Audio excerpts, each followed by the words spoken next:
दोस्तों, आज की क्लास में हम लोग हाई कोर्ट के बारे में जानेंगे।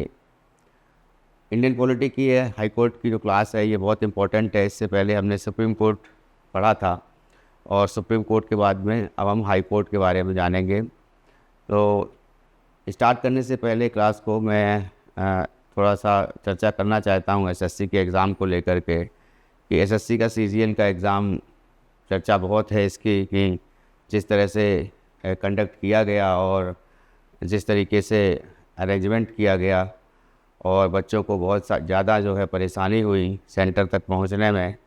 कुछ लोगों के सेंटर जो हैं एक स्टेट से दूसरे स्टेट में डाल दिए गए, कुछ लोगों के सेंटर ऐसी जगह डाल दिए गए जो कि मतलब सेंटर कहना ही उनको सही नहीं है।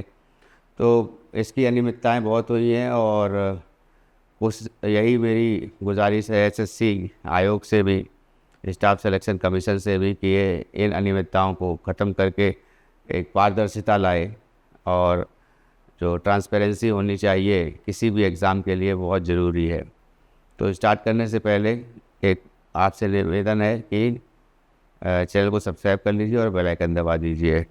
तो इससे क्या होगा कि जो भी वीडियो हम डालेंगे तो उसकी जानकारी आपको मिल जाएगी। तो वैसे भी जो है अभी भी हम कोशिश करेंगे कि अब डेली एक वीडियो आपको मिलता रहे, सब्जेक्ट का भी और करंट अफेयर्स का भी। तो स्टार्ट करते हैं। यहाँ पर उच्च न्यायालय के बारे में हम जानेंगे। तो high court, total high court कितने हैं इंडिया में? 24 हाई कोर्ट हैं, ठीक है। भाग 6 में अनुच्छेद संख्या 214 से लेकर 232 के में ये दिया गया है। 1862 में जो सबसे पहले जो हाई कोर्ट का निर्माण हुआ वो कलकत्ता का हुआ, मुंबई का हुआ और मद्रास हाई कोर्ट का निर्माण हुआ। तो 1862 में कलकत्ता, मुंबई और मद्रास हाई कोर्ट, बम्बई और मद्रास हाई कोर्ट। उसके बाद में 1866 में इलाहाबाद हाई कोर्ट की स्थापना की गई। एग्ज़ाम ये पूछा जा चुका है कई एग्ज़ाम्स में कि सबसे पुराना हाई कोर्ट कौन है, तो उसमें जो है कलकत्ता, मुंबई या फिर जो मद्रास हाई कोर्ट है उसका नाम नहीं लेते हैं। उसमें ऑप्शन नहीं दिया होता है, माफ़ी है, उसमें ऑप्शन नहीं दिया होता है।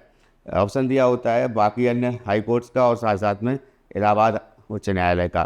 तो इलाहाबाद का जो हाई कोर्ट है वो सबसे पुराना हाई कोर्ट है कलकत्ता, बम्बई और मद्रास के बाद में। तो 1866 में जो है ये हाई कोर्ट बनकर जो है इसकी स्थापना हुई थी। तो इसमें अनुच्छेद 214 इसमें कहा गया है कि प्रत्येक राज्य के लिए एक हाई कोर्ट होगा, एक उच्च न्यायालय होगा।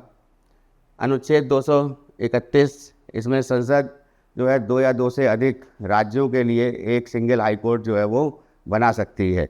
तो संसद 2 या 2 से अधिक राज्यों के लिए एक ही कॉमन उच्च न्यायालय स्थापित करने का अधिकार है संसद को। 215 अनुच्छेद में कहा गया है कि उच्च न्यायालय को भी अभिलेखीय न्यायालय, अभिलेख न्यायालय घोषित किया गया है। कहने का मतलब है कि उच्च न्यायालय द्वारा जो भी डिसीजंस दिए जाएंगे या डिसीजंस दिए जाते हैं किसी केस को लेकर के सुनवाई के बाद, तो उनको जो है अभिलेख के रूप में रखा जाएगा, उनको साक्ष्य के रूप में रखा जाएगा कि इस हाईकोर्ट द्वारा ये किसी मामले को लेकर के उन्होंने क्या निर्णय दिया था। तो उस वो जो निर्णय है उसको साक्ष्य के रूप में रखने का प्रावधान है, ठीक है, जिस तरह से सुप्रीम कोर्ट में हमने पढ़ा था। तो उसके बाद जो है अनुच्छेद 216 जो है ये हाई कोर्ट्स के गठन के बारे में बताता है, ठीक है। उसके बाद आते हैं अनुच्छेद 217, ये न्यायाधीशों की नियुक्ति के बारे में बताते हैं कि न्यायाधीशों की नियुक्ति कौन करेगा। इस पर हम विस्तार से चर्चा करेंगे। पहले अनुच्छेद पर हम लोग एक नज़र डाल लेते हैं। तो जो भी हाई कोर्ट के चीफ जस्टिस या फिर जो जस्टिस होते हैं उनकी नियुक्ति जैसा कि पता है कि राष्ट्रपति के द्वारा की जाती है, लेकिन उसमें क्या क्या अर्हताएँ होती हैं वो भी हम जानेंगे। 124 का 4 ये इस अनुच्छेद में उच्च न्यायालय के न्यायाधीशों को हटाने की प्रक्रिया है। हटाने की प्रक्रिया जो हाई कोर्ट और सुप्रीम कोर्ट के चीफ जस्टिस या अन्य जजेस को हटाने की जो प्रक्रिया है वो राष्ट्रपति पर जो महाभियोग की प्रक्रिया है उसी प्रक्रिया को इससे हटाए जाते हैं, सेम प्रोसीजर से। तो अलग से नाम महाभियोग नहीं दिया गया है चैप्टर में, लेकिन जो प्रक्रिया है वो महाभियोग एक रूप में हम कह सकते हैं, ठीक है। अनुच्छेद 219 में उच्च न्यायालय के न्यायाधीशों की शपथ है।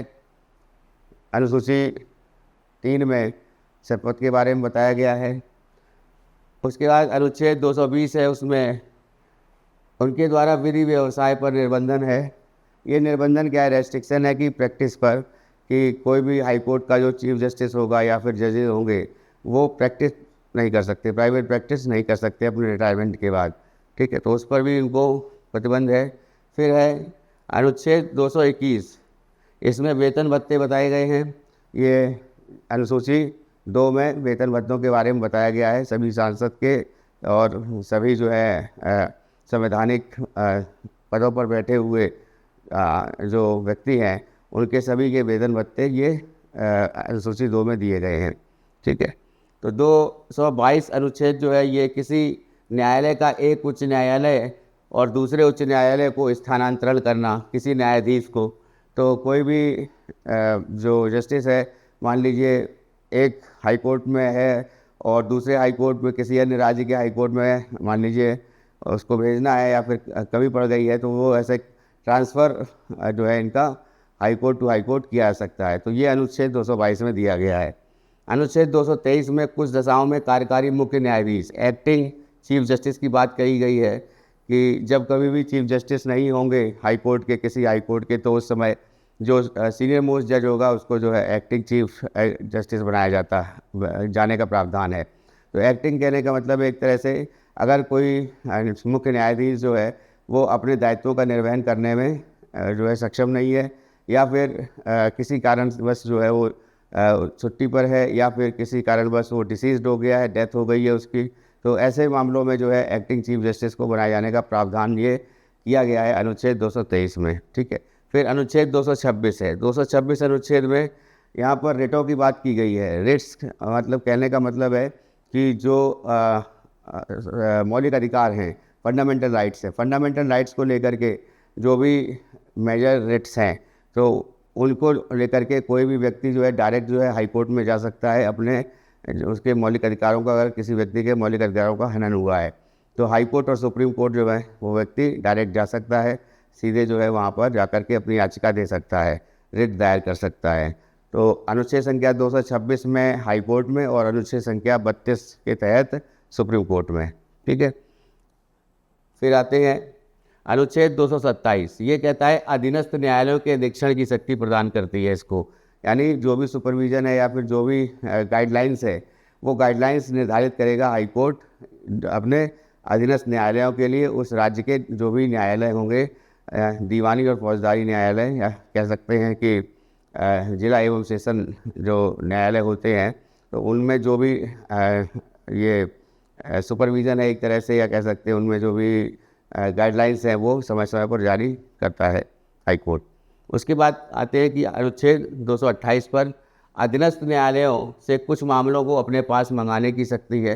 कोई ऐसा मामला है जो सार्वजनिक रूप से बहुत इम्पोर्टेंट है और जिस पर जो है विशेष रूप से चिंतन किया जाना चाहिए, कोई मामला इतना उजागर हो गया, इतना ज़्यादा जो है सामाजिक रूप से वो सामने आ गया है और उससे जो है सामाजिक समरसता, या कह सकते हैं कि एक तरह से जो सामाजिक जीवन में जो उतार चढ़ाव आ रहे हैं, तो उसको लेकर के अगर मान लीजिए कोई मामला ऐसा है जो निचली अदालत में जिसकी कार्रवाई चल रही है, उसको जो है स्वतः संज्ञान में लेने के लिए उच्च न्यायालय जो है अपने पास उसको उस मामले को खुद बुला सकता है और अपने अंडर में लेकर के उस मामले की जो है सुनवाई कर सकता है। उसके बाद आते हैं अनुच्छेद 229। अनुच्छेद 229 में उच्च न्यायालय के अधिकारियों, सेवकों और प्रशासनिक व्यय के बारे में बताया गया है। तो जो उच्च न्यायालय के जो अधिकारी होते हैं या सेवक या फिर कोई भी मान लीजिए एक तरह से असिस्टेंट से लेकर ऑफिसर से लेकर के जो भी एडमिनिस्ट्रेटिव ऑफिसर्स होते हैं जिनकी ज़रूरत होती है निचले कर्मचारियों की, उन सभी की नियुक्ति जो है उच्च न्यायालय के चीफ जस्टिस द्वारा की जाती है। तो जो भी नोटिफिकेशन निकलता है, जैसे आरओ का है, समीक्षा अधिकारी या फिर सहायक समीक्षा अधिकारी जो है हाई कोर्ट के निकलते हैं जो फॉर्म, तो वो जो है हाई कोर्ट के चीफ जस्टिस के द्वारा वो निकाले जाते हैं। ठीक है, अब हम आते हैं विस्तार से इस पर चर्चा करते हैं। सबसे पहले उच्च न्यायालयों का गठन, ये अनुच्छेद 216 में दिया गया है कि प्रत्येक उच्च न्यायालय का जो है एक गठन के बारे में बताया गया है कि उस जो उच्च न्यायालय होगा उसका एक मुख्य न्यायाधीश होगा और अन्य न्यायाधीश होंगे। इनसे मिलकर के जो है ये उच्च न्यायालय बनेगा और इन न्यायाधीशों की नियुक्ति कौन करेगा? राष्ट्रपति करेगा। ठीक है। और इसकी न्यायाधीशों की नियुक्ति पर अभी हम आएंगे कि प्रत्येक उच्च न्यायालय का गठन और मुख्य न्यायाधीश और ऐसे अन्य न्यायाधीशों से मिलकर होता है, जिन्हें राष्ट्रपति समय समय पर नियुक्त करता है। ठीक है। उच्च न्यायालयों के लिए न्यायाधीशों की संख्या निश्चित नहीं है। ये बहुत इंपॉर्टेंट है कि अभी तक जो है इसमें निश्चित नहीं है। तो कहने का मतलब है ये इलाहाबाद हाई कोर्ट जो है उसमें सबसे ज़्यादा जो है न्यायाधीश हैं। जनसंख्या के आधार पर या केसेस के आधार पर जो है न्यायाधीशों को एक उच्च न्यायालय से दूसरे उच्च न्यायालय में ट्रांसफ़र भी किया जा सकता है। तो जो सबसे ज़्यादा केसेस जो आते हैं, चूँकि उत्तर प्रदेश सबसे बड़ा राज्य है, तो जो केसेस जो है वो जो है हाई कोर्ट में, इलाहाबाद हाई कोर्ट में ज़्यादा आते हैं। तो उसके हिसाब से जो है न्यायाधीशों की संख्या भी उस उच्च न्यायालय में, इलाहाबाद उच्च न्यायालय में ज़्यादा है। उसकी खंडपीठ भी है जो लखनऊ में है। ठीक है। तो उनकी संख्या आवश्यकता अनुसार समय समय पर राष्ट्रपति द्वारा बढ़ाई जा सकती है। ठीक है। नेक्स्ट है अनुच्छेद 217 का 2, ये बताता है न्यायाधीशों की अर्हताएँ। अब न्यायाधीशों की क्या अर्हता होनी चाहिए? पहला तो वो भारत का नागरिक होना चाहिए, विकृतिचित्त या दिवालिया नहीं होना चाहिए, लाभ के पद पर नहीं होना चाहिए और 10 साल तक लगातार जो है वो जस्टिस रहा हो, जज रहा हो किसी भी जिला न्यायालय में। ठीक है, जिला एवं सेशन न्यायालय में, या फिर 10 साल तक उसने वकालत की हो, अधिवक्ता रहा हो किसी भी हाई कोर्ट में। तो लगातार, तो ये इम्पोर्टेंट है कि लगातार। ठीक है। न्यायिक पद पर जो है 10 वर्ष तक या जिला लेवल पर, या फिर जो है 10 वर्ष तक जो है अधिवक्ता या कह सकते हैं एडवोकेट रहा हो लगातार। ठीक है, ये हाई कोर्ट में है ना। तो ये जो है इनको नियुक्त किया जा सकता है। तो उच्च न्यायालय के न्यायाधीशों को वही व्यक्ति हो सकता है जो भारत का नागरिक हो, कम से कम 10 वर्ष तक न्यायिक पद पर रहा हो, भारतीय राज क्षेत्र में कार्य कर रहा हो चुका हो। ठीक है। उसके बाद है कि एक से अधिक राज्यों के उच्च न्यायालयों में लगातार कम से कम 10 वर्ष तक अधिवक्ता रह चुका हो। ठीक है। उसके बाद अनुच्छेद 217 का 1, न्यायाधीशों की नियुक्ति। अब न्यायाधीशों की नियुक्ति, जैसा कि हम लोग को पता है कि सुप्रीम कोर्ट और हाई कोर्ट के जो जजेस हैं या चीफ जस्टिस हैं, उनकी नियुक्ति जो है वो राष्ट्रपति करते हैं। अब इसमें राष्ट्रपति नियुक्ति करने से पहले इसमें जो भी प्रावधान दिए गए उनके बारे में हम जानते हैं। तो सबसे पहली बात है कि राष्ट्रपति जो उच्च न्यायालय के मुख्य न्यायाधीशों की नियुक्ति जो है वो करता है, वो सर्वोच्च न्यायालय के मुख्य न्यायाधीश और जो भी संबंधित न्यायाधीश होते हैं उनसे परामर्श लेकर के करता है। तो यहाँ पे बात आती है, तो परामर्श की बात आती है। तो राष्ट्रपति उच्च न्यायालय के मुख्य न्यायाधीशों की नियुक्ति सर्वोच्च न्यायालय के मुख्य न्यायाधीश एवं संबंधित राज्य के राज्यपाल से परामर्श करता है। राज्यपाल यानी जिस राज्य में जो जज हैं या जस्टिस है उनकी नियुक्ति होनी है। ठीक है, वहाँ के राज्यपाल से भी वो राय करते हैं। अच्छा, अन्य न्यायाधीशों की नियुक्ति में राष्ट्रपति सर्वोच्च न्यायालय के मुख्य न्यायाधीश से और उस राज्य के जो मुख्य न्यायाधीश है या राज्यपाल हैं उनसे भी करता है। ठीक है। जो डिस्कशन होता है तो सलाह मशवरा उनसे भी करते हैं और संबंधित उच्च न्यायालय के मुख्य न्यायाधीश, जैसा कि मैंने बताया, परामर्श कर सकता है, करते हैं। ठीक है। उसके बाद उच्च न्यायालयों के न्यायाधीशों की नियुक्ति के मामले में सर्वोच्च न्यायालय के मुख्य न्यायाधीश, उच्चतम न्यायालय के इसमें जो है ये इम्पोर्टेंट है कि जो नियुक्ति के मामले में जो सर्वोच्च न्यायालय के जो मुख्य न्यायाधीश है, मान लीजिए जो चीफ जस्टिस ऑफ इंडिया हैं, वो अपने नीचे में 2 वरिष्ठ जो न्यायाधीश होंगे उनकी सलाह से करेंगे। नियुक्ति के लिए वो सलाह लेंगे और सलाह लेने के बाद में जो नाम भेजेंगे राष्ट्रपति को, उनकी सलाह के बाद ही भेजेंगे।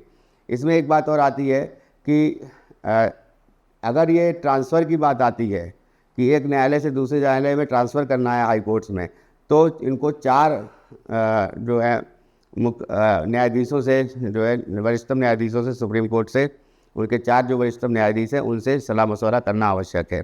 बिना सलाह मशवरा करे अगर कोई ऐसा जो है सजेशन देते हैं या ऐसा जो है एडवाइस देते हैं राष्ट्रपति को कि किसी व्यक्ति को उच्च न्यायालय के जस्टिस बनाने के लिए, तो उस समय जो है राष्ट्रपति उसको जो है नहीं मानते हैं, उनको जो है उसको मना भी कर सकते हैं। ठीक है। तो उसमें जो है यही है कि कम से कम 2 जो चीफ जस्टिस के अलावा 2 वरिष्ठ न्यायाधीशों के साथ में सलाह मशवरा करेंगे। तो इनकी बात कही। और हाई कोर्ट होगा, जिस हाई कोर्ट में अगर मान लीजिए चीफ जस्टिस जा रहे हैं, तो चीफ जस्टिस जा रहे हैं तो वहाँ पर जो है उस राज्य में जो है जा रहे हैं तो उसमें 2 वरिष्ठतम न्यायाधीश की ही जो है यहाँ पर सलाह है। लेकिन अगर ट्रांसफ़र होगा तो 4 वरिष्ठतम न्यायाधीश की सलाह मानी जानी चाहिए सुप्रीम कोर्ट के चीफ जस्टिस के द्वारा। ठीक है, तो यहाँ पर जो है उच्चतम न्यायालय के 2 वरिष्ठतम न्यायाधीशों से विचार विमर्श करने के पश्चात राष्ट्रपति को अपना परामर्श देंगे। मुख्य न्यायाधीश भारत के यदि अन्य न्यायाधीशों के विचार विमर्श के लिए बिना ही राष्ट्रपति को परामर्श देते हैं तो राष्ट्रपति ऐसा परामर्श मानने के लिए बाध्य नहीं है। ठीक है, उसके बाद अनुच्छेद 231 आते हैं। इसमें संसद द्वारा, अब ये संसद जो है वो उच्च न्यायालयों का गठन करती है, या उच्च न्यायालय के गठन के साथ साथ मान लीजिए कोई स्टेट ऐसे हैं कि जिनके बारे में कॉमन एक न्यायालय बना दिया जाता है कि जो उच्च न्यायालय होगा, जो हाई कोर्ट होगा, वो कॉमन हाई कोर्ट होगा, दोनों ही राज्यों के मामले जो है वो सुनेगा। तो जैसे एग्जाम्पल के लिए अंडमान निकोबार द्वीप समूह है। अंडमान निकोबार द्वीप समूह क्या है? कलकत्ता उच्च न्यायालय के जुरिडिक्शन के अंतर्गत आता है। ठीक उसी तरह से जैसे पंजाब और हरियाणा के जो या फिर चंडीगढ़ केंद्र शासित प्रदेश, पंजाब और हरियाणा राज्य, इनके जो लिए जो उच्च न्यायालय बना है वो कहाँ पे बना है? चंडीगढ़ में बना है। तो 2 या 2 से अधिक राज्यों के लिए भी एक कॉमन जो है उच्च न्यायालय होने का प्रावधान भी हो सकता है। ऐसा संसद समय समय पर ऐसे जो है कानून बना सकती है। तो संसद द्वारा 2 या 2 से अधिक राज्यों के लिए एक ही उच्च न्यायालय स्थापित किया गया हो, तब ऐसे उच्च न्यायालय के न्यायाधीशों की नियुक्ति के समय राष्ट्रपति उन सभी राज्यों के राज्यपालों से परामर्श करेगा। तो यहाँ पर जो है कि ये परामर्श की बात आती है, राज्यपाल से भी परामर्श करेगा राष्ट्रपति। और उसके बाद जिन पर वह उच्च न्यायालय अपनी अधिकारिता ज्यूरिडिक्शन का प्रयोग करता है। फिर है अनुच्छेद 223। अनुच्छेद 223 इसमें क्या है? कार्यकारी मुख्य न्यायाधीश की नियुक्ति है।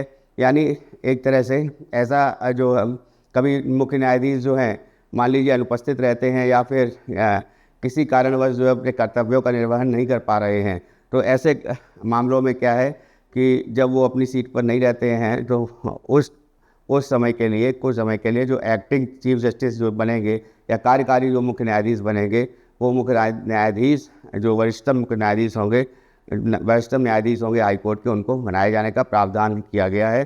तो उनकी नियुक्ति भी राष्ट्रपति करते हैं।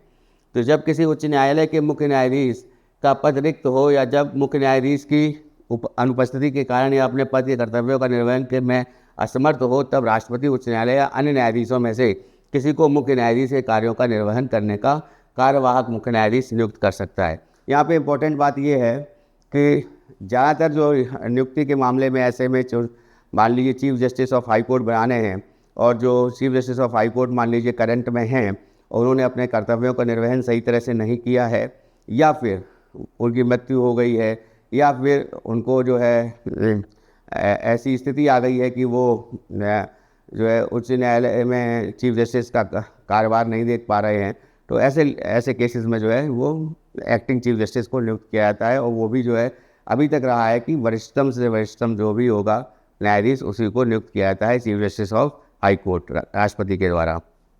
फिर आते हैं अपर एवं कार्यकारी न्यायाधीशों की नियुक्ति, एडिशनल एक्टिंग जज। अब इनकी जो नियुक्ति ये बताया था अनुच्छेद 224, इसमें जब किसी उच्च न्यायालय में कार्य का अस्थायी वृद्धि हो जाती है या बकाया के कारण, मान लीजिए काम ज़्यादा हो गया है, तो ऐसे कार्य में क्या होता है कि एक्टिंग जज या फिर एडिशनल जज के रूप में किसी भी रिटायर्ड जज को भी बनाया जा सकता है। तो राष्ट्रपति को ऐसा प्रतीत हो कि कार्य निपटाने के लिए या अधिक न्यायाधीशों की आवश्यकता है, तो राष्ट्रपति न्यायाधीश के रूप में नियुक्त किए जाने के योग्य किसी अधिकतम व्यक्ति को अधिकतम 2 वर्ष के लिए, तो वो जो मान लीजिए रिटायर्ड कोई जस्टिस है उसको, या फिर कोई ऐसा व्यक्ति है जिसको नॉलेज है न्यायालय के बारे में, तो 2 वर्ष के लिए जो है वो नियुक्त कर सकता है और उसमें जो है वो अपर न्यायाधीश के रूप में नियुक्त करेगा। ठीक है, तो यहाँ पे अधिकतम 2 वर्ष तक वो अवधि के लिए अपर न्यायाधीश नियुक्त कर सकता है। फिर 224 के 2 में कहा गया है, अनुच्छेद में कहा गया है कि जब उच्च न्यायालय कोई न्यायाधीश अपनी अनुपस्थिति या अन्य कारण से दायित्वों का निर्वहन करने में असमर्थ होता है या अस्थायी रूप से मुख्य न्यायाधीश नियुक्त किया जाता है, तब राष्ट्रपति न्यायाधीश नियुक्त किए जाने के योग्य किसी व्यक्ति को कार्यकारी न्यायाधीश नियुक्त करते हैं।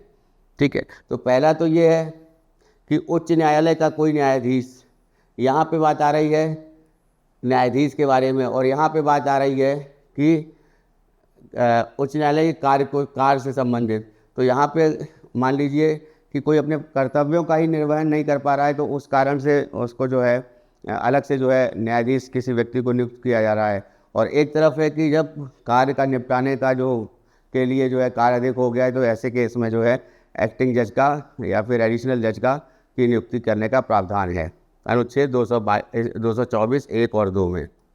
फिर है अनुच्छेद 224 का सेवानिवृत्त न्यायाधीशों की नियुक्ति। सेवानिवृत्त न्यायाधीशों की नियुक्ति में अपॉइंटमेंट ऑफ द रिटायर्ड जज। अब इसमें भी वही सेम चीज़ है कि अगर ऐसा जान पड़ता है कि ज़्यादा न्यायाधीशों की आवश्यकता है, तो जो भी सेवानिवृत्त जो न्यायाधीश हैं वो उनकी भी नियुक्ति जो है हाई कोर्ट में करी जा सकती है। तो उच्च न्यायालय का मुख्य न्यायाधीश राष्ट्रपति की पूर्व सहमति से किसी एक ऐसे व्यक्ति, देखिए राष्ट्रपति की पूर्व सहमति लिखा है यहाँ पे, यानी पहले जो है कंसेंट लेना होगा राष्ट्रपति का। तो ऐसे व्यक्ति को जो उच्च न्यायालय या किसी अन्य न्यायालय के उच्च न्यायालय के न्यायाधीश के पद पर कार्य कर चुका हो, पहले से जो कार्य कर चुका हो, यानी जो रिटायर्ड चीफ जस्टिस या फिर जस्टिस रहा हो हाई कोर्ट का, उसको जो है हाई कोर्ट में जो है बुला करके दोबारा उसको काम दिया जा सकता है। ठीक है, तो उच्च न्यायालय के न्यायाधीश के रूप में बैठने और कार्य कर सकता है। अब इसमें भी यही बात आती है कि वो व्यक्ति जो है जो कि पहले रिटायर हो चुका है, तो 62 वर्ष की आयु होती है। हम लोग जानते हैं कि 62 ईयर जो है वो रिटायरमेंट एज है हाई कोर्ट के जजेस की, और सुप्रीम कोर्ट के जजेस की रिटायरमेंट एज कितनी है? 65। अच्छा, तो इसमें जो है मान लीजिए 62 ईयर एज कंप्लीट हो गई है, रिटायर्ड हो गया है, तो उसके बाद जो है उसको बुलाया जा सकता है और वो मना भी कर सकता है। वो ज़रूरी नहीं है कि उसको आना ही है, वो मना भी कर सकता है। ये उसकी जो है सहमति पर आधारित है। ठीक है, जब कोई सेवानिवृत्त न्यायाधीश ऐसा अनुरोध स्वीकार कर कार्य करता है, तब उसको उच्च न्यायालय के न्यायाधीशों की सभी अधिकारिता, शक्तियाँ और विशेषाधिकार प्राप्त होते हैं। सैलरी एवॉल्यूमेंट से लेकर के जो भी उसके अधिकार हैं वो सभी उसको जो है प्राप्त होते हैं। उसके बाद वह राष्ट्रपति द्वारा तय की गई भत्ते पाने का हकदार होता है, लेकिन उसे उच्च न्यायालय का न्यायाधीश नहीं माना जाता। ये इम्पोर्टेंट है कि उसको उच्च न्यायालय का न्यायाधीश नहीं माना जाता, क्योंकि वो रिटायर हो चुका है। और इसको जो है 15वें संविधान संशोधन जो है अधिनियम आया था 1963, उसके द्वारा जो है इसको इंक्लूड किया गया था, इस लाइन को।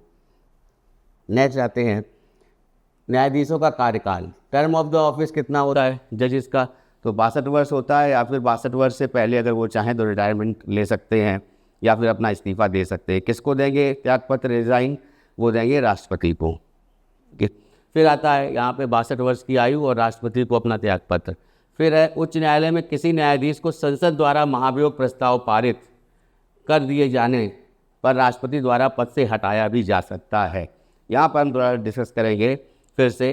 किसी न्यायाधीश का पद निम्न 2 दशाओं में उच्च न्यायालय में वेकेट होता है या फिर रिक्त किया जा सकता है। पहला कि यदि जब उसे उच्चतम न्यायालय का न्यायाधीश नियुक्त कर दिया गया हो, तो ठीक है, वो उसका तो प्रमोशन हो गया, या फिर उसका स्थानांतरण कर दिया हो। ठीक है, तो इन 2 मामलों में जो है एक उच्च न्यायालय से दूसरे उच्च न्यायालय में उसका ट्रांसफ़र कर दिया हो, तो वो जो है उच्च न्यायालय की कोई सीट है वो वेकेट हो जाती है।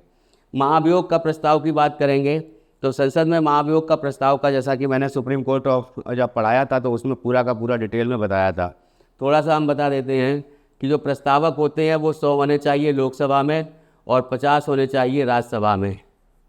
तो ये प्रस्तावक होते हैं, ये प्रस्ताव लाते हैं संसद में, और सिद्ध कदाचार या फिर अपने कर्तव्यों का निर्वहन नहीं कर पाने के कारण व्यक्ति को हटाया जा सकता है, जो जस्टिस है उनको हटाया जा सकता है। ठीक है, तो ये जब प्रस्ताव जो है लाया जाता है, और जब ये प्रस्ताव जो है कि महाभियोग चलाने का प्रस्ताव जो है उसको प्रारंभ किया जाता है, और उसको जो है लोकसभा अध्यक्ष के साइन हो जाते हैं, फिर राज्यसभा में उपराष्ट्रपति जी के साइन हो जाते हैं। उसके बाद वो राष्ट्रपति के पास जाता है प्रस्ताव, और प्रस्ताव पर राष्ट्रपति अपनी अनुशंसा प्रदान करते हैं, स्वीकृति प्रदान करते हैं। उसके बाद में वो प्रस्ताव जो है वो उस पर जो है चर्चा होना स्टार्ट होती है, यानी संसद में उसके बाद उस न्यायाधीश के जो उस पर जो महाभियोग चलाना है वो उसका जो प्रोसीजर है वो स्टार्ट होता है।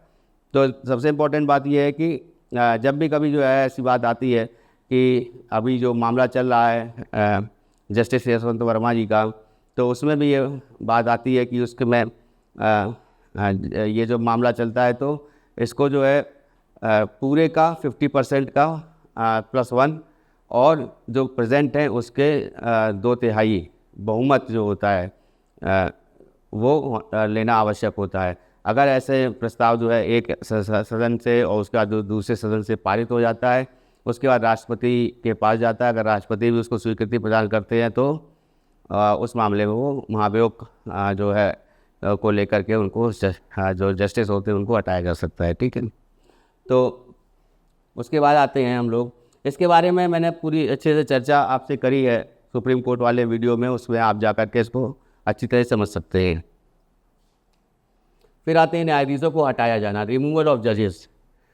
अब उच्च न्यायालय के न्यायाधीशों को उन्हीं आधार पर या प्रक्रिया पर के द्वारा हटाया जाता है जैसे उच्चतम न्यायालय के न्यायाधीशों को हटाने की प्रक्रिया है।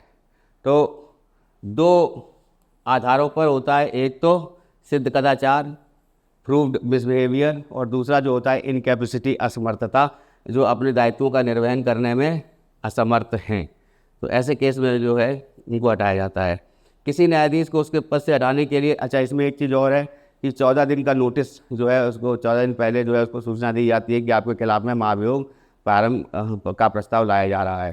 तो वो 14 दिन का नोटिस जो है वो देना आवश्यक होता है, 14 डेज़ का। ठीक है, उसके बाद संसद द्वारा महाभियोग प्रस्ताव पारित किया जाता है। संसद इस पारित प्रस्ताव को सत्र में राष्ट्रपति, अच्छा इसमें एक चीज़ इम्पोर्टेंट है, मान लीजिए 3 सत्र हैं और 3 सत्र होते हैं तो लोकसभा में और राज्यसभा में। ठीक है, तो इसमें क्या है कि 3 सत्र में पहला जो है कि जिस सत्र में जो है ये महाभियोग का प्रस्ताव लाया गया है, ठीक उसी सत्र में जो है उसको पारित होना भी अनिवार्य है।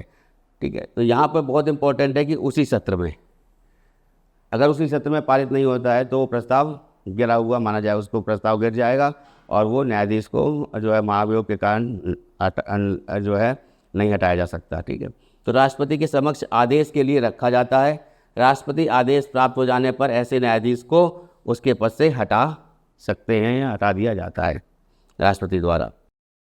कि 221 अनुच्छेद में न्यायाधीशों का वेतन और भत्ते, तो ये सभी जो है जो अनुसूची 2 है उसमें दिए गए हैं वेतन और भत्ते न्यायाधीशों के, और 2,25,000 जो है वो सैलरी होती है सभी जस्टिस की, जो हाई कोर्ट के जजेस होते हैं, और 2,50,000 ये होती है chief justice of high court की। ठीक है, उसके बाद उच्च न्यायालय के मुख्य न्यायाधीश तथा अन्य न्यायाधीशों का वेतन ये दिया ही हुआ है। ठीक है, 2.25 लाख। उच्च न्यायालयों के न्यायाधीशों के वेतन एवं भत्ते, अच्छा ये इसमें इम्पोर्टेंट है कि जब हाई कोर्ट के जिस स्टेट में हाई कोर्ट है, मान लीजिए उत्तर प्रदेश है या बिहार है, इनका हाई कोर्ट है, तो जो राज्य की संचित निधि होगी, जो कंसोलिडेटेड फंड ऑफ स्टेट होगा, उस संचित निधि से ही उनको वेतन दिया जाएगा, वेतन और भत्ते। लेकिन जब रिटायर हो जाएंगे तो रिटायरमेंट के बाद में वो राज्य के अधीन नहीं रहते हैं। ऐसे केस में उनको जो है consolidated fund of the states की जगह पर कंसोलिडेटेड फंड ऑफ जो है इंडिया के नाम से जो है जो केंद्र का जो भारत की संचित निधि है उससे जो है उनको पेंशन मिलती है। तो ये बहुत इंपॉर्टेंट पॉइंट है, इसको याद रखिएगा। नियुक्त जब होते हैं स्टेट में तब स्टेट्स के संचित निधि से उनको तनख्वाह मिलती है, लेकिन जब रिटायर हो जाते हैं उसके बाद उनको भारत की संचित निधि से पेंशन दी जाती है। ठीक है, पेंशन मिलती है। फिर है न्यायाधीशों का स्थानांतरण, ट्रांसफ़र ऑफ जजेस। अनुच्छेद 222 में के अनुसार राष्ट्रपति जो है भारत के मुख्य न्यायाधीश के परामर्श से जो है किसी भी जो एक न्यायाधीश है उसको दूसरी जगह जो है दूसरे न्यायालय में जो हाई कोर्ट है, दूसरा कोई राज्य का हाई कोर्ट है, वहाँ पर ट्रांसफ़र कर सकते हैं। ठीक है, तो इसमें जो है भारत के मुख्य न्यायाधीश के परामर्श से। अब ये जो है जब ट्रांसफ़र की बात आएगी, एक हाई कोर्ट से दूसरे हाई कोर्ट में ट्रांसफ़र, अब देखिए, जब नियुक्ति की बात आती थी कि किसी हाई कोर्ट में जो है चीफ जस्टिस या जज की नियुक्ति करनी है, तो नियुक्ति में बात आती थी कि जो चीफ जस्टिस है वो अपने नीचे जो है 2 वरिष्ठतम जजों की सलाह लेकर ही जो है नियुक्ति के लिए जो नाम जो है वो राष्ट्रपति को भेजेंगे, ठीक है। फिर उसके बाद वो राष्ट्रपति जो उस राज्य से चर्चा भी करेंगे, राज्यपाल से चर्चा करेंगे। उसके साथ साथ अब जब ट्रांसफ़र की बात आती है तो यहाँ पे 2 नहीं बल्कि 4 वरिष्ठतम न्यायाधीश हो जाते हैं। तो 4 जो वरिष्ठतम न्यायाधीश हैं उनसे सलाह लेकर चीफ जस्टिस ऑफ इंडिया जो हैं वो ट्रांसफ़र करेंगे, जो ट्रांसफ़र कर सकता है राष्ट्रपति। उनको जो है जो चीफ जस्टिस ऑफ इंडिया है उनको 4 वरिष्ठतम न्यायाधीशों की सलाह लेनी होगी। फिर वो नाम भेजेंगे, नाम भेजने के बाद में राष्ट्रपति उनको ट्रांसफ़र करेंगे एक हाई कोर्ट से दूसरे हाई कोर्ट में। उच्च न्यायालयों के न्यायाधीशों के स्थानांतरण के मामले में भारत का मुख्य न्यायाधीश या सर्वोच्च न्यायालय के जो वरिष्ठतम 4 न्यायाधीशों के अतिरिक्त उच्च न्यायालय के 2 न्यायाधीशों से विचार विमर्श के पश्चात, तो उच्च न्यायालय के जिस उच्च न्यायालय में है उससे है वहाँ पे जो है उनसे जो है परामर्श करेंगे। उसके बाद जो है राष्ट्रपति को नाम भेजेंगे और राष्ट्रपति को अपना परामर्श देना होगा। परामर्श क्या देना होगा, बल्कि जब वो परामर्श दे देंगे तो जो नाम जाएगा उस पर राष्ट्रपति अपनी हस्ताक्षर या मोहर सील लगा देंगे।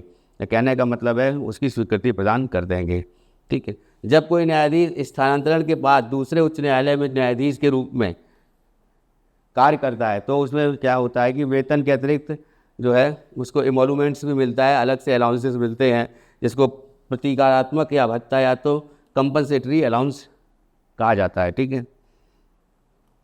उसके बाद न्यायाधीशों पर प्रतिबंध, अब जैसा कि पहले ही बताया है कि किसी उच्च न्यायालय का कोई स्थायी न्यायाधीश है, अगर वो मान लीजिए उस पर काम कर चुका है, जो चीफ जस्टिस रह चुका है किसी हाई कोर्ट का, या फिर किसी राज्य में जो है जो हाई कोर्ट है उसमें अन्य अदर जज रह चुका है हाई कोर्ट का, तो फिर उसको जो है कहीं पर भी जो सुप्रीम कोर्ट है वहाँ पर तो या फिर हाई कोर्ट है वहाँ पर तो उसको जो है वहाँ पर वो वकालत कर सकता है, या फिर वहाँ पर वो जो है एडवोकेट के रूप में जो है अपने आप को रख सकता है, एडवोकेट के रूप में अपने आप को प्रदर्शित कर सकता है, या किसी भी केस के लिए वो जिरह कर सकता है, ठीक है, वकालत कर सकता है, लेकिन उससे नीचे की अदालतों में नहीं कर सकता है। तो वो एक पद की गरिमा हो जाती है। तो वो वहाँ से जो है एक तरह से केवल हाई कोर्ट और सुप्रीम कोर्ट में ही वो एक जो है एडवोकेट के रूप में, अधिवक्ता के रूप में कार्य कर सकता है, ठीक है। यदि कोई व्यक्ति किसी उच्च न्यायालय में स्थायी न्यायाधीश के रूप में कार्य कर चुका है तो उच्चतम न्यायालय अन्य उच्च न्यायालयों के सिवाय किसी न्यायालय या प्राधिकारी में समक्ष वकालत या कार्य नहीं करेगा, ठीक है। उसके बाद आते हैं उच्च न्यायालय के क्षेत्राधिकार और शक्तियाँ। देखिए, प्रारंभिक क्षेत्राधिकार पे आते हैं तो सुप्रीम कोर्ट के प्रारंभिक क्षेत्राधिकार में केंद्र और राज्य संबंध थे, तो केंद्र और राज्य के बीच में विवाद होता है तो होता है, या राज्यों के बीच में विवाद होता है, एक तरफ 2 राज्य या एक तरफ 2 से अधिक राज्य, इस प्रकार से जो है विवाद होते हैं। यहाँ पे क्या है, इनकी जो यहाँ पर जो जुरिडिक्शन है हाई कोर्ट की, तो प्रारंभिक जो इनका क्षेत्राधिकार वो ही क्षेत्राधिकार है मौलिक अधिकार का हनन। अगर किसी व्यक्ति के मौलिक अधिकार का हनन होता है तो अनुच्छेद संख्या 226 के तहत वो सीधे जो है याचिका अपनी हाई कोर्ट में डाल सकता है। तो ऐसे मामले में जो है यही सुनना ही जो है एक तरह इसके ऐसे मामलों को सुनना ही इनका जो है मुख्य क्षेत्राधिकार के अंतर्गत आता है, मुख्य शक्ति होती है। उसके बाद अगर मान लीजिए लोकसभा या विधानसभा से संबंधित कोई भी किसी भी रूप में कैसा भी विवाद होता है तो ऐसे विवादों को सुनने का जो पावर है जो वो हाई कोर्ट जो है वो सुन सकता है। फिर है कि मान लीजिए कोई भी दीवानी या फौजदारी न्यायालय है, या फिर कह सकते हैं नीचे जिला और सेशन न्यायालय है, तो उन न्यायालयों का जो कोई भी मामला चल रहा है तो उसको जो है स्वतः संज्ञान ले सकता है। और ऐसे में जो है एक इम्पॉर्टेंट है कि मान लीजिए जब भी किसी व्यक्ति को फांसी की सज़ा या फिर आजीवन कारावास की सज़ा होती है, यानी आपराधिक मामले होते हैं, आपराधिक मामलों का निर्णय हमेशा निचली अदालतों में जिला एवं सत्र न्यायालयों में होता है, तो फौजदारी न्यायालयों में होता है। लेकिन उसके खिलाफ में अपील, उसके डिसीजन के खिलाफ में अपील जो है वो हाई कोर्ट में की जा सकती है। डायरेक्ट हाई कोर्ट जो है ऐसा और जो आपराधिक मामले हैं उसको नहीं सुनता है, उसकी अधिकार क्षेत्र में नहीं आता है, ठीक है। तो उच्च न्यायालयों के मूल अधिकारों से संबंधित प्रारंभिक क्षेत्राधिकार दिए गए हैं। ठीक है, इसमें जो मूल अधिकार में जैसा कि रिटें हैं, 5 रिट हैं जिनके माध्यम से जो है व्यक्ति जो है वो अपने मूल अधिकारों के हनन के, अगर उसके मूल अधिकारों का हनन होता है तो वो उन रिटों के माध्यम से हाई कोर्ट में अपनी पिटीशन दायर कर सकता है। तो सबसे पहले जैसे उसमें आता है कि हैबियस कॉर्पस है ना, बंदी प्रत्यक्षीकरण, फिर है परमादेश है, मैंडमस, फिर है क्यू वारंटो अधिकार प्रक्षा, और फिर है सर्टोरारी और प्रोहिबिशन। सर्टोरारी उत्प्रेषण और जो प्रतिषेध कहेंगे उसको प्रोहिबिशन को। ठीक है, तो ये जो 5 रिटें हैं उनके माध्यम से जो है ये कोई भी व्यक्ति जो है हाई कोर्ट में अपनी अपील दायर, अपनी जो है बात जो है कह सकता है और उसके मौलिक अधिकारों का हनन होता है तो ठीक है, ये रिट याचिका दायर कर सकता है। तो लोकसभा या विधानसभा चुनाव से संबंधित विवाद जो भी होते हैं उसको सीधे उच्च न्यायालयों में सुने जाते हैं। आपराधिक या दीवानी मामलों में किसी प्रकार की आरंभिक अधिकारिता नहीं प्राप्त होती है। ठीक है, फिर अपीलीय क्षेत्राधिकार। अपीलीय क्षेत्राधिकार क्या है? Appellate jurisdiction. अब किसी भी मान लीजिए डिसीजन जो निचली अदालत ने सुनाया है उसके खिलाफ में अगर मान लीजिए वादी को ये ऐसा महसूस हो रहा है कि उसको जो है सही तरह से जो है उसको उसको न्याय नहीं मिला है, तो ऐसे केस में क्या होता है वो हाई कोर्ट में जाकर अपनी पिटीशन दायर कर सकता है निचली अदालत के खिलाफ में। तो वो जो है इसमें दीवानी, फौजदारी हो चाहे राजस्व के मामले हों, उन सभी मामलों को वो जो है अधीनस्थ न्यायालयों के निर्णयों के खिलाफ में अपीलें जो है वो दायर कर सकता है, अपील दायर कर सकता है कहाँ पे? हाई कोर्ट में। दूसरा जो है सत्य न्यायालय में जैसे मृत्युदंड की बात आती है तो फौजदारी मामले में तो उसके आदेश के भी जो है विपक्ष में जाकर के मान लीजिए उसके आदेश में उसको जो है फांसी की सज़ा हो गई है तो वो जो है हाई कोर्ट में जो है वो अपील दायर कर सकता है। फिर है कि मान लीजिए हाई कोर्ट में जो सिंगल बेंच है उसका कोई डिसीजन है तो हाई कोर्ट में डबल बेंच में डिसीजन देने के लिए वो डबल बेंच के लिए मांग कर सकता है, या फिर डबल बेंच के बाद फिर वो सुप्रीम कोर्ट में भी अपील दायर कर सकता है अगर उसको वहाँ से भी जो है निर्णय नहीं मिलता। जैसा कि अभी देखा जा रहा है मामलों में जो टीचर्स के मामले हैं, जैसे नियुक्त ये समायोजन से संबंधित मामला समझ लीजिए, या फिर जो स्कूल मर्जर की बात आ रही है उत्तर प्रदेश में या अन्य राज्यों में। स्कूल मर्जर पे क्या हो रहा है कि एक स्कूल के बच्चे दूसरे स्कूल में मर्ज किए जा रहे हैं और चाहे उनके जो 50 से कम उनकी अगर संख्या है, तो ऐसे केस में क्या है कि वो हाई कोर्ट में डायरेक्ट जा सकते हैं अपने मौलिक अधिकार के हनन को लिए, क्योंकि RTE है, राइट टू एजुकेशन है, जो 82वें संविधान संशोधन द्वारा जो है 21 का जोड़ा गया था अनुच्छेद 6 से 14 साल के लिए निःशुल्क एवं अनिवार्य शिक्षा का प्रावधान किया गया है संविधान में। तो इन केसेस में जो है जब ये एकल पीठ में गए थे तो एकल पीठ में जो है उनको जो है न्याय नहीं मिला, फिर वो डबल बेंच में गए। अब डबल बेंच के बाद में वो सुप्रीम कोर्ट में भी जा रहे हैं। ठीक है, तो ये जो है इस तरीके से जो है वो प्रोसीजर चलता रहता है और सुप्रीम कोर्ट का जो निर्णय होता है, जो निर्णय होता है वो अंतिम माना जाता है। ठीक है, तो फौजदार यहाँ पे उच्च न्यायालय में अधीनस्थ न्यायालयों की बात कर ली हमने, फौजदारी मुकदमों की बात कर ली, उच्च न्यायालय के एकल न्यायाधीश के निर्णय के विरुद्ध पुनः अपील ठीक हो गया। उच्च न्यायालय के राजस्व संबंधी मामले को लेकर के भी राजस्व मंडल को लेकर राजस्व मंडल में जो है कि निर्णयों पर ये अपीलें दायर की जाती हैं। अब इसमें राजस्व में कौन आते हैं? राजस्व में सबसे ऊपर होते हैं डिस्ट्रिक्ट मजिस्ट्रेट, फिर SDM होते हैं, फिर तहसीलदार होते हैं, फिर नायब तहसीलदार होते हैं। तो इनसे संबंधित कोई मान लीजिए कोई राजस्व से संबंधित रेवेन्यू से रिलेटेड कोई मसला है तो इनके खिलाफ में जो है याचिका कहाँ दायर की जा सकती है? हाई कोर्ट में भी दायर की जा सकती है, और हाई कोर्ट के सिंगल बेंच फिर डबल बेंच में भी, और साथ साथ में उसको लेकर के सुप्रीम कोर्ट में भी। ठीक है, फिर आते हैं रिट जारी करने की शक्ति। तो प्रत्येक उच्च न्यायालय को अपने अधिकारिता के प्रयोग करता है मूल अधिकारों को लागू करने के लिए या प्रयोजन के लिए, अन्य प्रयोजन के लिए। ये इंपॉर्टेंट है यहाँ पर कि यहाँ पे 226 जो है ये अन्य प्रयोजन के लिए भी बता रहे हैं। यहाँ पे कहने का मतलब है कि जहाँ जहाँ जिस जिस प्रोविज़न में, जिस जिस कॉन्स्टिट्यूशन के आर्टिकल में मूल अधिकार या कह सकते हैं जो फंडामेंटल राइट्स के जो आर्टिकल हैं उनके अलावा जहाँ जहाँ पर जो है प्रोविज़न्स हैं उनको भी लेकर के अनुच्छेद 226 के तहत हाईकोर्ट में जब अपील दायर की जाती है किसी व्यक्ति के मौलिक अधिकार का अगर हनन होता है तब, तो हाईकोर्ट की जो पावर है वो ज़्यादा मानी जाती है सुप्रीम कोर्ट, क्योंकि सुप्रीम कोर्ट केवल मूल अधिकार को लेकर के ही रिट याचिका जो है उसको सुनता है। लेकिन यहाँ पे क्या है कि उससे संबंधित अन्य प्रयोजन के लिए भी जो मामले होते हैं उनको भी वो कंसीडर करता है हाई कोर्ट। तो 226 जो है उसकी पावर को थोड़ा ज़्यादा बताया गया हाई कोर्ट की in case of the fundamental rights के को जो है बचाने के लिए। ठीक है, अब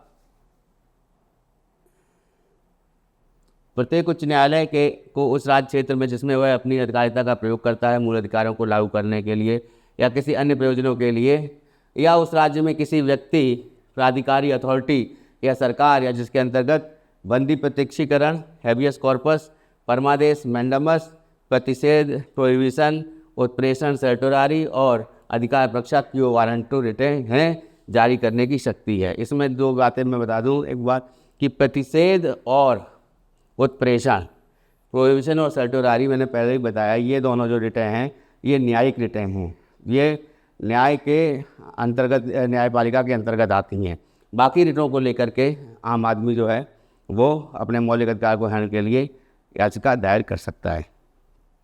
फिर आते हैं प्रशासनिक क्षेत्र क्या है, तो प्रत्येक उच्च न्यायालय उस राज्य क्षेत्रों में संबंध में वह अपने अधिकारिता ज्यूरिडिक्शन का प्रयोग करता है सभी न्यायालयों और न्यायाधिकरणों ट्रिब्यूनल्स के अधीक्षण की सकती है। तो जो भी उसकी ज्यूरिडिक्शन में आएगा, तो अधिकार क्षेत्र में आएगा, मान लीजिए कोई भी उसने डिसीजन दिया है तो उसमें जो है सभी न्यायालय आएंगे, वो सभी न्यायालयों के को मान्य होगा और साथ साथ उसके अंडर में अगर कोई ट्रिब्यूनल है तो उसको भी मान्य होगा, उसको भी मानना पड़ेगा उनकी उच्च न्यायालय के जो भी संबंध से रिलेटेड जो भी मसले हैं। वह ऐसे न्यायालयों का विवरणी रिटर्न्स मांग सकता है। ठीक है, क्या क्या जो है उस न्यायालयों में हुआ है उसके विवरणी मांग सकता है। ऐसे न्यायालयों के कार्यप्रणाली और कार्यवाहियों प्रैक्टिस एंड प्रोसीडिंग्स के विनियमन हेतु साधारण नियम और प्रारूप बना सकता है। तो जितने भी नियम और प्रारूप बनाने का प्रावधान है वो भी उसके प्रशासनिक क्षेत्र में अंतर्गत आता है। किन्हीं ऐसे न्यायालयों के अधिकारियों को रखे जाने पुस्तकों, प्रविष्टि और लेखाओं के प्रारूप भेद कर सकता है। तो यानी कि जितना भी एडमिनिस्ट्रेटिव वर्क है जो कि काम आता है, जो कि ज्यूरिडिक्शन के अंतर्गत आता है, तो जो कि नियुक्तियाँ हो गई, नियुक्तियों के अलावा जो मान लीजिए स्टेशनरीज हो गई या जो भी रिक्वायरमेंट्स हैं, जो कमोडिटीज़ की रिक्वायरमेंट्स है या कह सकते हैं जिन चीज़ों की रिक्वायरमेंट्स है, या फिर उसके नीचे जो भी सभी न्यायालय और न्यायाधिकरणों में जो भी रिक्वायरमेंट्स हैं, तो जो भी एडमिनिस्ट्रेटिव पावर है वो न्यायाधीश के पास ही रहती है, या प्रशासनिक पावर जो है वो chief justice of the high court के पास रहती है, और जो नियुक्ति होती है वो हाई कोर्ट्स के, मान लीजिए कि किसी कर्मचारी की नियुक्ति होनी है तो वो वहीं से जो है विज्ञप्ति जो है नोटिफिकेशन निकलता है हाई कोर्ट से ही। ठीक है, उसके बाद नेक्स्ट है कुछ मामलों के अंतरण की शक्ति, ट्रांसफ़र ऑफ सर्टेन केसेस। एक उच्च न्यायालय से दूसरे उच्च न्यायालय में जो है मामला भेजा जाता है मामले की संगीनता को देखते हुए, सुप्रीम कोर्ट जो है ऐसा कर सकता है। तो उच्च न्यायालय को उच्चतम न्यायालय की भांति कुछ मामलों को अपने पास मंगाने, अब यहाँ पे बात आई है अपने पास मंगाने की बात आई है, तो इसमें जो निचली अदालतें हैं उनसे संबंधित मामला कोई है जैसा कि मैंने अभी डिस्कस किया था। ठीक है, तो उसका अधिकार है।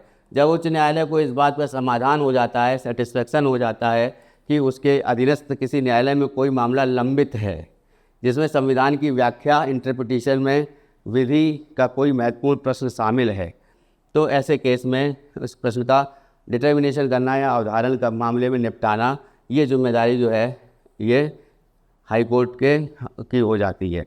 ठीक है, तो इसका जो है इस मामले को अपने पास जो है वो मंगा सकता है या फिर स्वयं निपटान कर सकता है जैसा कि होता है। और हाई कोर्ट के केस में भी ऐसा होता है कि अगर हाई कोर्ट में भी जो मामला चल रहा है तो सुप्रीम कोर्ट स्वतः संज्ञान ले सकता है हाई कोर्ट का के मामले को लेकर भी, या फिर निचले स्तर में जिला स्तर के लेवल पर भी जो भी मामला चल रहा है, अगर वो सार्वजनिक मामला है, अगर वो किसी के मौलिक अधिकार से संबंधित मामला है, अगर वो ऐसा मामला है जो कि देश की एकता, अखंडता और प्रभुसत्ता या कह सकते हैं कि धर्मनिरपेक्षता को या समाजवादी जो शब्द जोड़ा गया है, जो प्रस्तावना में दिए गए शब्द हैं, उनको लेकर के कोई बात आती है, इंटीग्रिटी की बात आती है, फ्रेटर्निटी की बात आती है, तो ऐसे केस में क्या होगा, सुप्रीम कोर्ट भी स्वतः संज्ञान ले सकता है, और इन्हीं केसों में जो है निचली अदालतों में हाई कोर्ट भी स्वतः संज्ञान ले सकता है। ठीक है, फिर आते हैं अभिलेख न्यायालय। इसकी चर्चा हमने कर चुके हैं कि इनके जिस तरह से जो सुप्रीम कोर्ट के जो भी दस्तावेज हैं, जो भी निर्णय हैं, उनको साक्ष्य के रूप में प्रस्तुत किया जा सकता है किसी बात के जो भी मुकदमे हैं उनके लिए। तो यहाँ पे अनुच्छेद 215 में ये कहा गया है कि इनको भी हाई कोर्ट को के जो भी निर्णय हैं वो भी अभिलेख के रूप में या फिर उनको साक्ष्य के रूप में जो है रखा जा सकता है, उनको जो है डिस्पोज नहीं किया जाएगा। उनको कोई अगर मान लीजिए मामला बाद में आता है, कोई ऐसा मामला आता है जो किसी ऐसे केस से संबंधित है जो कि केस पहले ही डिस्कस हो करके पहले ही उसका डिसीजन हाई कोर्ट ने दे दिया है, किसी हाई कोर्ट ने दे दिया है, तो उस डिसीजन का हवाला देते हुए या उस डिसीजन के बारे में कह सकता है कोई जो अधिवक्ता होता है कह सकता है कि चूँकि ये मामला पहले हाई कोर्ट में आया था तो ये निर्णय दिया गया था, तो इसको जो है एक बार जो है इसको रिकन्सिडर किया जाए। तो ये जो है ये अभिलेखीय एक तरह से न्यायालय में रूप में भी काम करते हैं अनुच्छेद 215 के तहत। फिर तो कार्रवाइयाँ लिखित होती हैं, अभिलेख के रूप में रखी जाती हैं।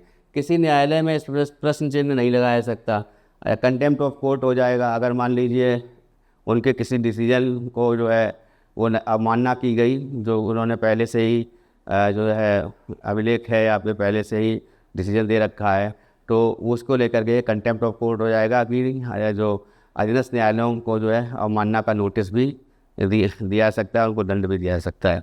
फिर बात आती है न्यायिक पुनर्वलोकन की। तो न्यायिक पुनर्वलोकन जुडिशियल रिव्यू है। तो जुडिशियल रिव्यू कहने का मतलब है कि अपने ही मान लीजिए कोई निर्णय है तो उस निर्णय को बदल सकता है उच्च न्यायालय स्वतः। तो जिस तरह से सुप्रीम कोर्ट के पास ये पावर है जुडिशियल रिव्यू की और न्यायिक पुनर्वलोकन की, उसी तरह से हाई कोर्ट के पास भी ये पावर है।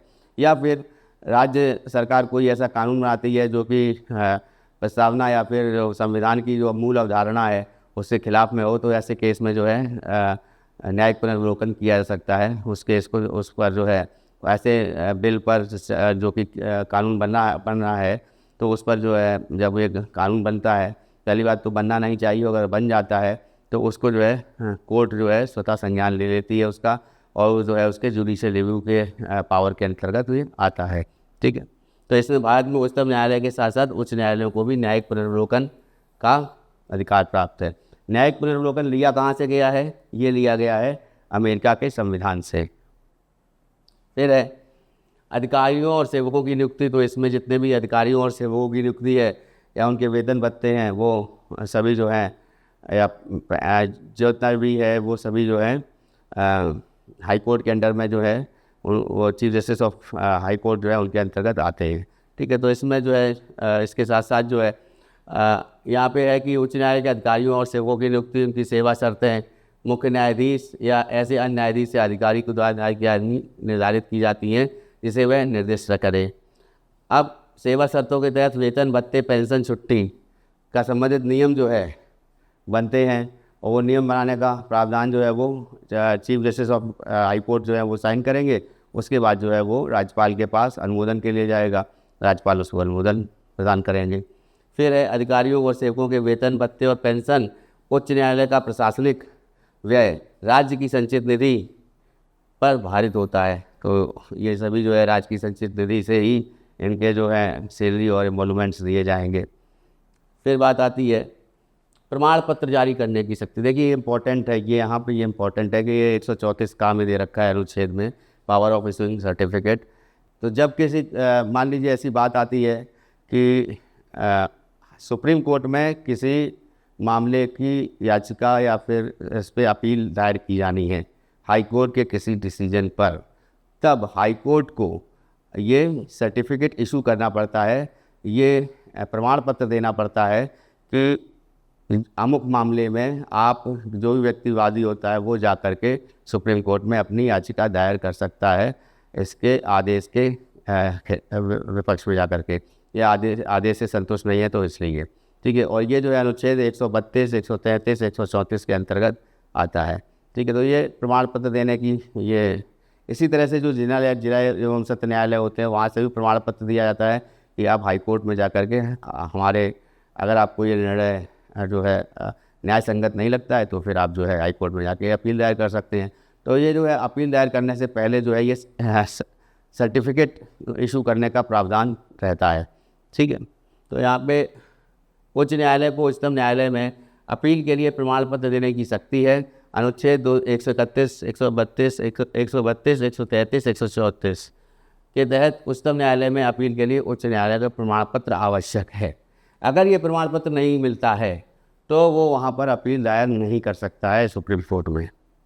उच्च न्यायालय की स्वतंत्रता, इंडिपेंडेंस है ज्यूडिशरी, हाई कोर्ट भी इंडिपेंडेंस है, सुप्रीम कोर्ट भी इंडिपेंडेंस है, यानी राज्य विधानमंडल से जो है या फिर कार्यपालिका से पूरी तरह से मुक्त रखने का में जो है संविधान में इसका प्रावधान किया गया है।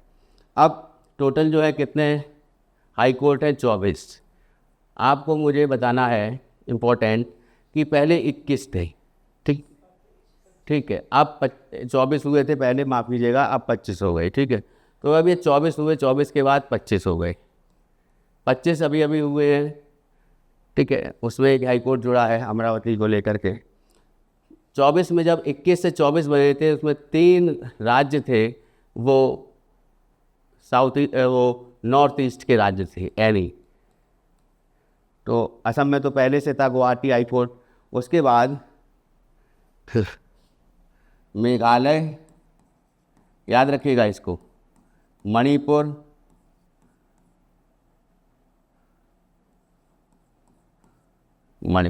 एक राज्य, मेघालय, मणिपुर और उसके बाद में जो है त्रिपुरा। ये 3 पूर्वोत्तर राज्य हैं जहाँ पर हाई कोर्ट बन रहे हैं। 3 ये और प्लस 1 असम, और उसके बाद में अमरावती में राजधानी बनी है वहाँ पर, ठीक है। तो ये टोटल जो है अब 25 हो गए हैं, ठीक है। तो ये इम्पोर्टेंट जो हाई कोर्ट से रिलेटेड जो टॉपिक था वो मैंने पूरा विस्तार रूप से आपको समझाया। बहुत बहुत धन्यवाद।